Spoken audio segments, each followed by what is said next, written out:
Well, hello and welcome back. Today's question is from Larry. Larry says, how do you push yourself to do art when you don't want to do it? I don't know how to answer that. Larry, you don't need to push yourself to do art. Art is a feeling. Just do it. Just do it. You will not regret it. You will never regret doing that piece of art. You will never look back and say, oh, I wasted those 15 minutes. You will not waste any time. It is a feeling. Art is a feeling. You do not need to push yourself to do it.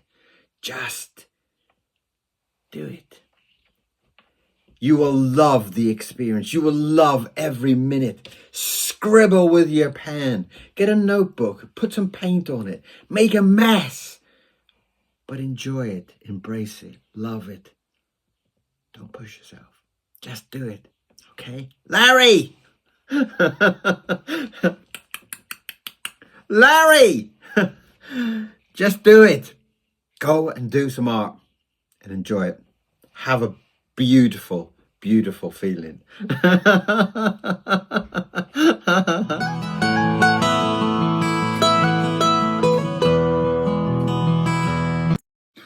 Well, hello and welcome back.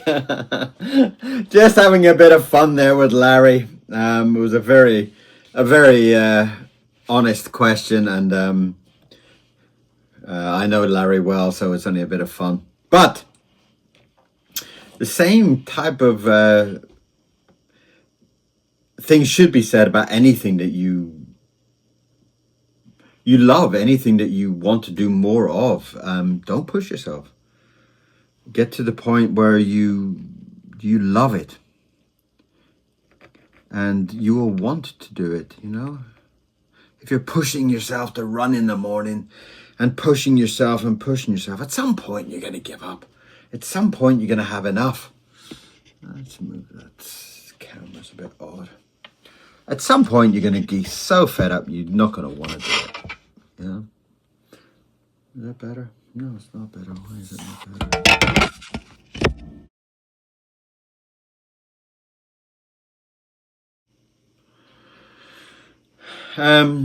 So yeah, you will eventually give up. You will eventually get to the point where you're pushing yourself so much that you won't want to do it.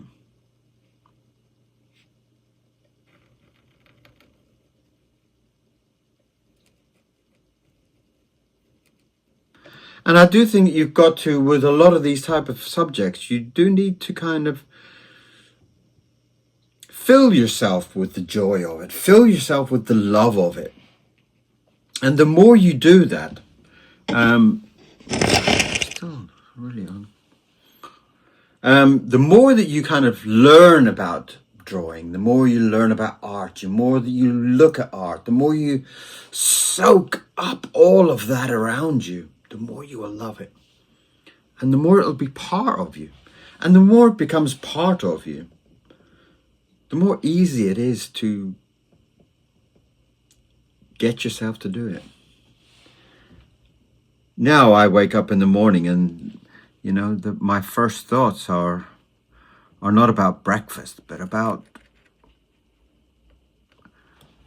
what are we going to be drawing today? We being Mr. Miro and I, of course. And I do think that because I treat my art in such a fun way, that it does make me want to do it more.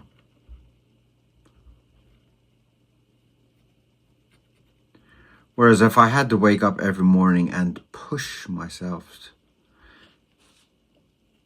I'm quite sure that within a few weeks of pushing myself, I would probably think, oh, I don't want to do it today. I don't want to do it today. I'll do more. I'll do twice tomorrow or something like that, you know? And I do feel that you have to kind of get to the place in your life where you are loving it so much that it becomes part of you. it becomes a feeling, it becomes a love. And if it's not, then you're just going to struggle with it. You're going to battle with it. And the more that you struggle with it and the battle with it, as you know, with anything, you know,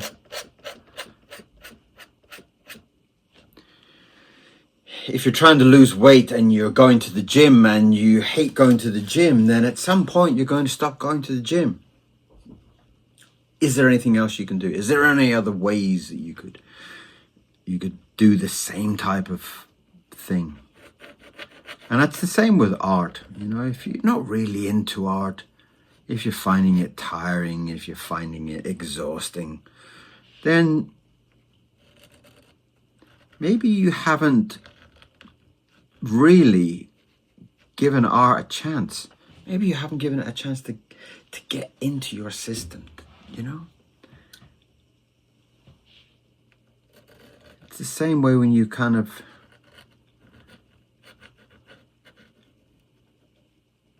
you buy a new car or you buy a new dog or something. You've got to give it time to kind of get used to it, get used to all those little habits, get used to all those elements of it.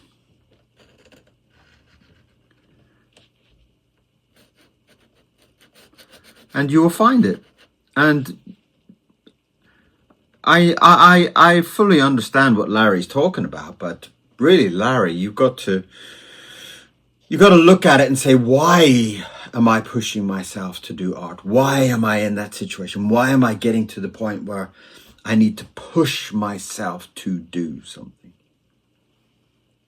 What's missing? What is missing?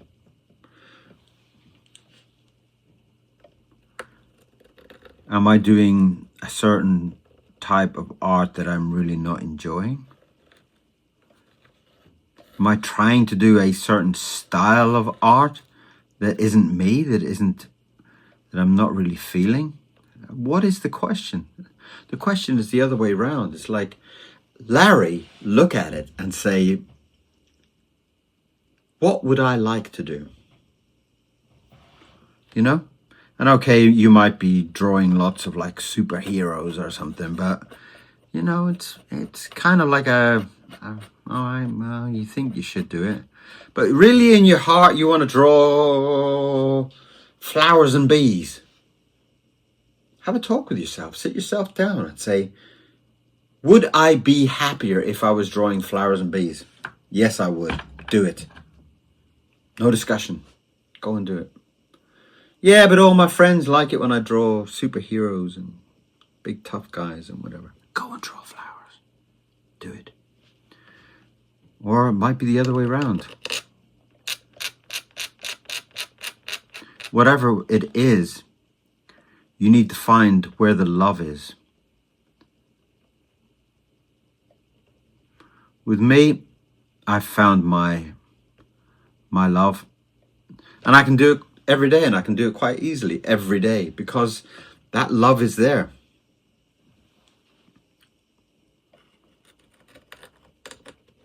And because that love is there, it makes it much easier. You know? I wake up in the morning and I want to. I can't wait to, you know? And especially at the moment when I'm drawing lots of worry lips, and I'm really, really enjoying the whole adventure of Norman and his twisted mind, his tortured mind, and finding those elements in the story that appeal to me, that are making me feel excitement. And that's something that's needed. And maybe, Larry, you haven't found that element of art that is pulling you back. That element of art that is making you think, oh my God, I love this so much. I could do this every day. Could you do it every day? You know, I find a lot of people say about, you know, I want to be an artist. I want to be a singer. I want to be whatever whatever the subject is. And you find a lot of people, if they have to do it every single day, well, I don't know if I can do it every single day. Well, that's what it is. It's, you know, you might go to an office and work in an office every single day and you might hate it. But you go every single day because you have to. Why is it the have to? Because you're being paid? Where's the have to in your life? Where's the have to in your love? Where's the have to in your art? Do you love it that much that you have to? You see, a lot of people, if they have to do it every single day, then it doesn't become that fun little hobby feeling, you know. Drawing is a hobby. Drawing is a bit of fun. Yes, it is fun, but it is also a job. And I often see it when you see people in the street and saying, you know, what would you like to do with your life? I want to be a singer. Oh, you want to be a singer? Sing me a song. What? Now? No, I don't want to sing now. Why not? Why not? I'm giving you a microphone. You should be happy to sing. You should be excited to say, yeah, you sit down because you're going to hear my voice. You're going to hear me sing. You're going to hear me change your world by my voice. That's the way you should be thinking about it.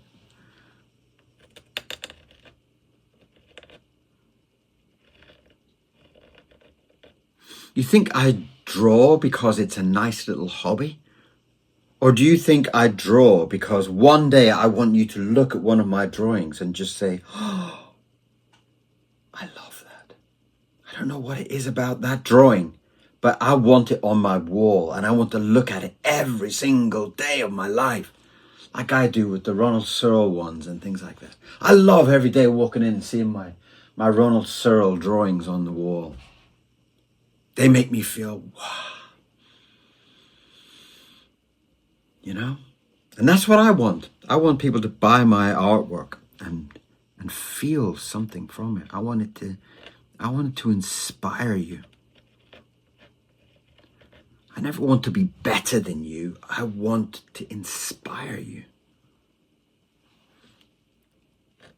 So every day I want to draw. Every day I want to be better.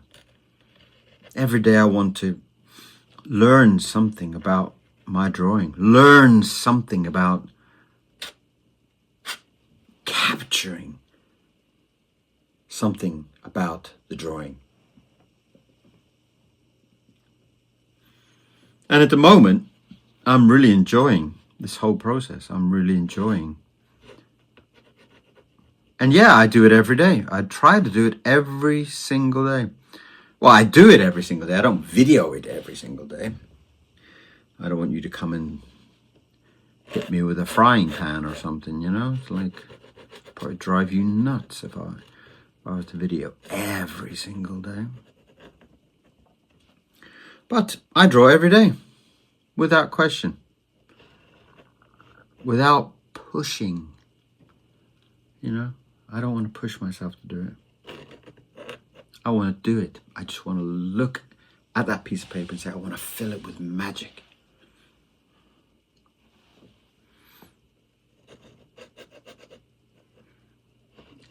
Now, at the moment, I'm using a different camera, and the camera is forcing me to look over there for some strange reason. So I'm trying to look there for the camera, but this is a new device. Well, it's not a new device, but it's I don't usually use this one. The other one's in charge.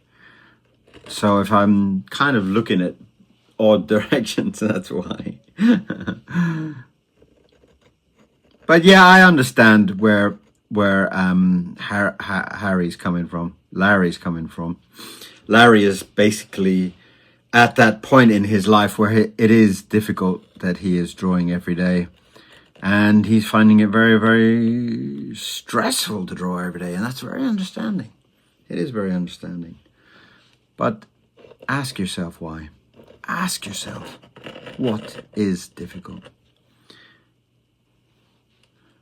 If I was to go to the gym every day and I was to lift weights and pump my muscles to be all tough, and I don't think it would last very long, because I don't enjoy it. I don't enjoy all that sweaty people and pumping muscles and stuff like that. So I probably wouldn't enjoy it, and I probably wouldn't get very far. So if I gave up in 2 weeks' time, I would kind of understand why. Because I don't love it.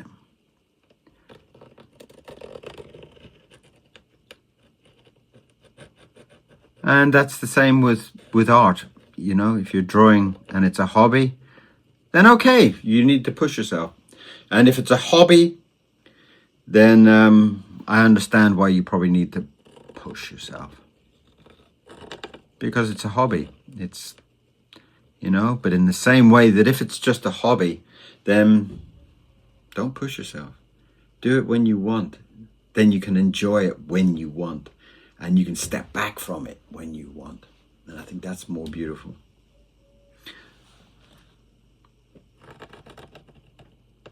So ask yourself,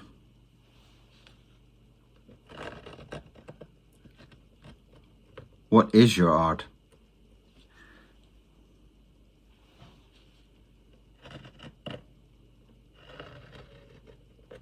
Ask yourself, what does your art mean to you? Is your art your life? Is it your world? Is it your everything? Or is it something that you do to feel good? You know, you kind of draw a nice picture now and again. Well, that's cool. Then keep it as that, and take great pleasure in when you have time to do so.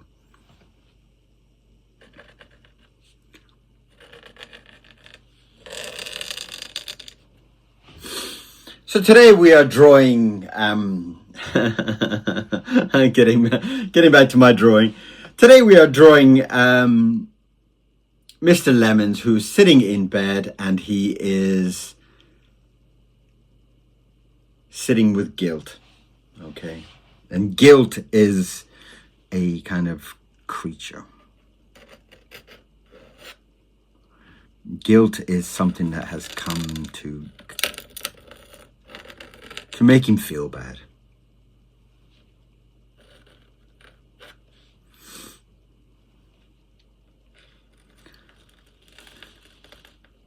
And in this book of Worry Lips, I have tried to kind of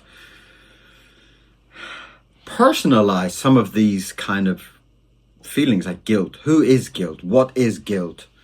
What is fear? Who is fear? And I've tried to kind of give them a voice. Give them a character.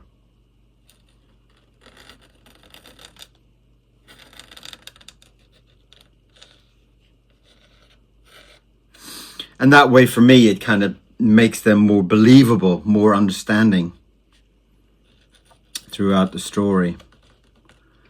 Whereas to say that you are afraid doesn't really mean very much. But if you're afraid of him or her or it, that has more meaning. So I'm trying to build a creature. I'm trying to build a thing that he is afraid of. He is afraid of guilt at the moment. He's got this secret, and the secret he is holding, and he's holding this secret because he doesn't want to hurt anybody, but at the same time,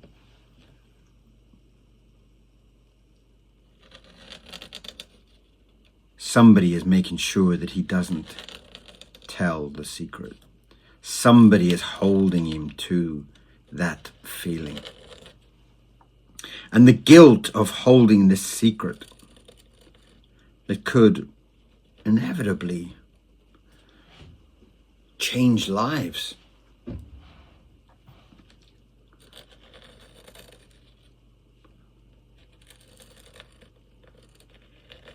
And maybe you have a secret that you're holding that could help a friend, that you know that you don't want to tell, but if you tell, you would help them. But.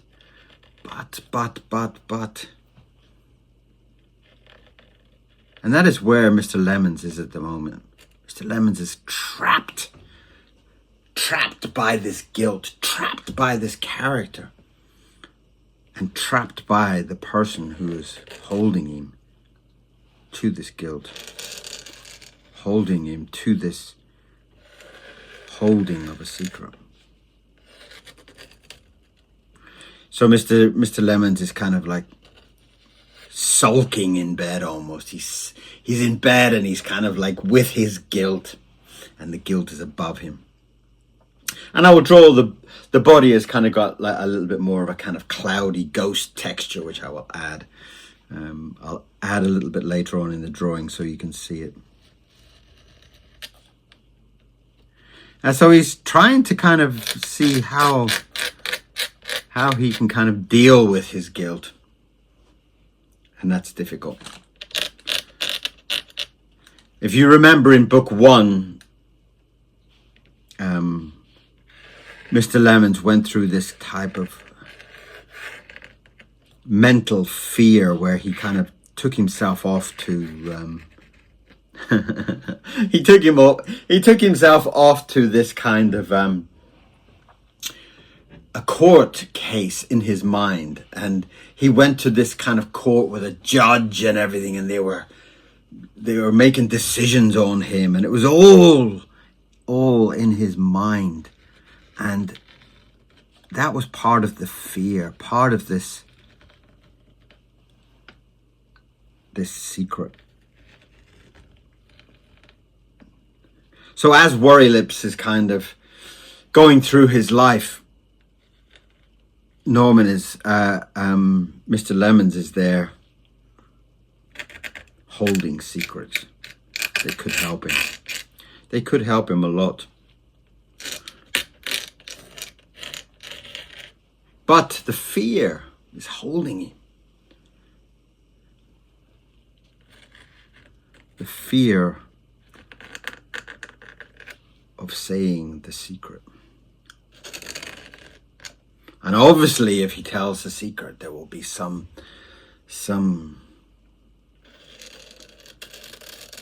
bad luck thrown on himself. Bad punishment possibly thrown onto himself. And that's where things start to get difficult for him. And Mr. Lemons is kind of holding the guilt. So I wanted this moment, in this illustration, I wanted this moment where he's sitting with his guilt. And he's sitting in bed and he's feeling bad, he's feeling guilty, he's feeling pretty dreadful, to be honest. But guilt is there with him, just saying, you be careful, you're guilty. You're still guilty, you know.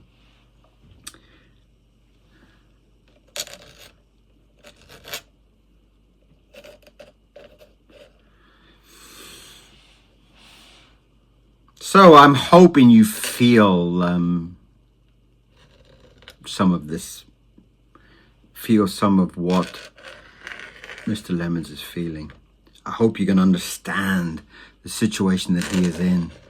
That if he tells the secret, he will be punished. But if he doesn't tell the secret, he's going to hurt his friends. All quite dramatic. We like a bit of drama, don't we? Of course we do.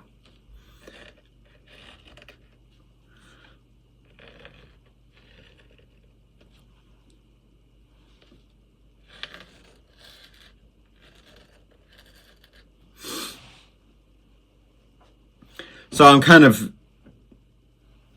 feeling nice about this drawing. It really is a lovely kind of moment.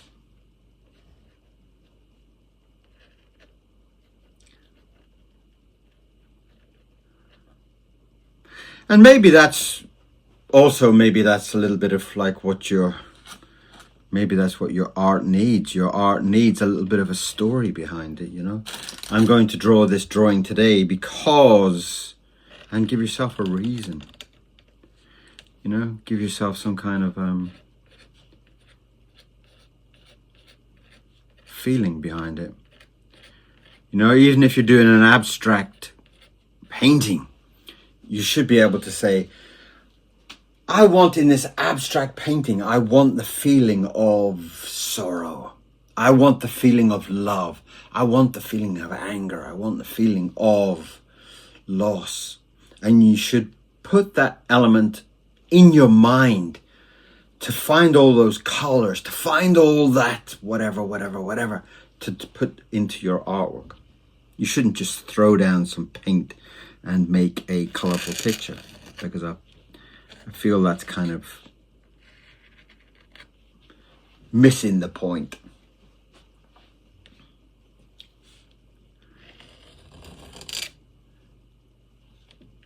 And there's a lot of ways that you can kind of get yourself to love your art. And I feel like building a little bit of meaning into it. I'm drawing this drawing for my grandmother whose birthday it is, and I want it to be a very happy thing. I want it to be a very loving thing. I want it to be what. And I do think that that will at least give you this beautiful feeling, this reason, this meaning behind it.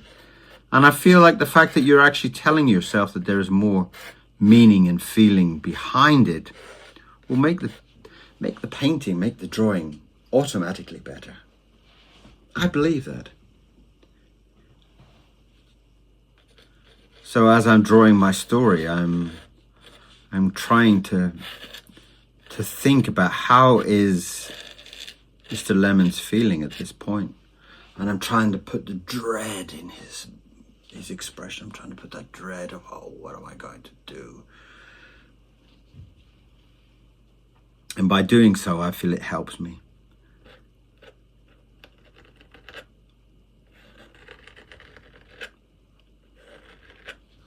The more lines that I'm putting in there also seem to help.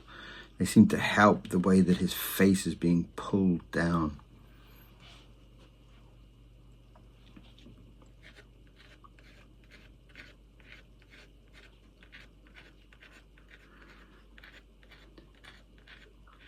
And in the story, Mr. Lemons is actually an albino crocodile. I don't know where this idea came from. But I love the idea of him being a little bit of an oddity. I love the idea of him being something that probably nobody would want. You know, this kind of yellow-white crocodile. So when he goes into the shop and he first meets this crocodile, in book 1, he meets this crocodile and he has this kind of, this feeling, this kind of like brotherhood feeling, you know. It's like, hey, we're both unwanted.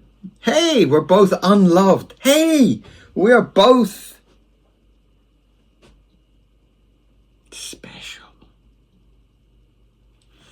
And I feel that's where Norman has this feeling of, I don't want a parrot, I don't want a cat, I want that yellow thing over there, because it's unloved, because it's uncared for, because it's unique, because it's special. And all of his feelings and all of the crocodile's feelings all kind of have some kind of connection. And the connection is why he goes home with the crocodile. Not because he wants a crocodile. At the beginning, he doesn't really even know that it is a crocodile. He just sees this big yellow pet. And I feel that's part of the magic, because the love is for this creature. And this love is not for a crocodile or for a dog, or it's a love for a abandoned creature, a creature without love, a creature that is unwanted. And for me, that really had a magical meaning in the story. Right, let's be brave and see if I can. Okay, let's be brave and see if I can get in there and put my little kind of furry bodied demon like little creature in here. The image of guilt sitting on top of this bed. And there's something lovely about that. There's something really nice about it. There's something really nice about this whole kind of emotions as characters. And there was a few pictures actually in the first ever Word Lips drawings, like these type of books, where I do a lot of the drawings. There he is talking with death in that part of the book there. And I do these drawings, and a lot of these drawings at this stage are about his feelings. And there were earlier, there's one of where Norman goes mad. And a lot of these early drawings in this book really kind of, I tried to, there was a lot of drawings that I left out, but there was a whole section where a lot of these emotions became characters. And at the time, I wasn't really quite sure of how to deal with it. But they came forward again in this book. And I feel like they really worked out really lovely.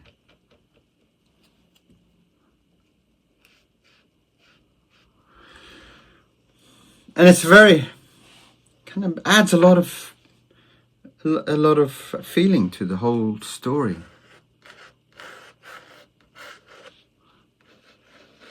The way that the kind of Norman is so in touch with his emotions and his feelings that they actually become characters.